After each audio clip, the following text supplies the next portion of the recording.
اہم ترین خبر آپ کو دیں گے۔ جسٹس منصور علی شاہ نے چیف جسٹس پاکستان کو خط لکھ دیا ہے۔ خط میں کہا گیا ہے کہ بطور عدلیہ کے سربراہ چیف جسٹس پاکستان فوری طور پر ایگزیکٹو سے رابطہ کریں اور ان پر واضح کریں کہ آئینی عدالتوں کے ججز سے مشاورت کے بغیر ترمیم نہیں ہو سکتی۔ آئینی عدالتوں کے ججز پر مشتمل ایک کنونشن بھی بلایا جا سکتا ہے۔ عبدالقیوم صدیقی نمائندہ خصوصی جیو نیوز ہمارے ساتھ موجود ہیں۔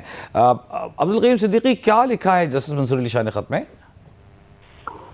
جی جسٹس منصور علی شاہ نے 6 صفحات پر مبنی خط ہے، اور اس خط کے اندر انہوں نے یہ کہا ہے کہ میری جو ہے چیف جسٹس پاکستان جو ہے آپ سے گزارش ہے کہ آپ بطور سربراہ عدلیہ فوری طور پر آئینی عدالتوں کے جج صاحبان کا ایک باضابطہ اجلاس بلائیں تاکہ اس مجوزہ 27ویں آئینی ترمیم پر ادارہ جاتی موقف جو ہے وہ تشکیل دیا جا سکے۔ خط میں انہوں نے یہ بھی لکھا ہے کہ یہ اجلاس نہ صرف عدلیہ کی رائے کو آئینی عمل کا حصہ بنائے گا بلکہ مستقبل کے لیے ایک مثبت نظیر بھی قائم کرے گا۔ جیسے منصور علی شاہ اپنے خط کے اندر یہ مزید لکھتے ہیں کہ محترم چیف جسٹس صاحب، یہ لمحہ فیصلہ کن ہے۔ اگر عدلیہ خود اپنے آئینی تشخص کی حفاظت کے لیے متحد نہیں ہوئی تو آنے والے وقت میں اس کے فیصلے اور آزادی دونوں متاثر ہوں گے۔ تاریخ ایسے مواقع پر خاموش رہنے والوں کو یاد نہیں رکھتی بلکہ وہ ان اداروں کو یاد رکھتی ہے جنہوں نے آئین کی سربلندی کے لیے ادارہ جاتی عزم کا مظاہرہ کیا۔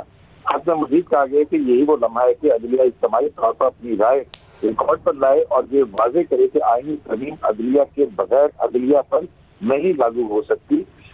خط میں مزید یہ کہا گیا کہ میں آپ سے پرزور خواہش کرتا ہوں کہ سپریم کورٹ، ہائی کورٹس، وفاقی شرعی عدالت کے جج صاحبان سے باضابطہ مشاورت کی جائے۔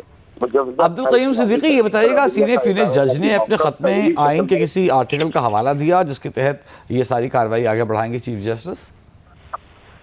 جی، وہ انہوں نے کسی آئین کا حوالہ تو نہیں دیا ہے، تاہم انہوں نے مختلف جو عدالتی نظائر ہیں اس حوالے سے مختلف ملکوں کے اس کا حوالہ دیا ہے۔ انہوں نے کہا کہ 2010 کے ایک فیصلے کا کہ کوئی بھی آئین کی عدلیہ سے متعلق ترمیم جو ہے اس کے اندر عدلیہ کی مشاورت جو ہے وہ ضرور شامل ہونی چاہیے۔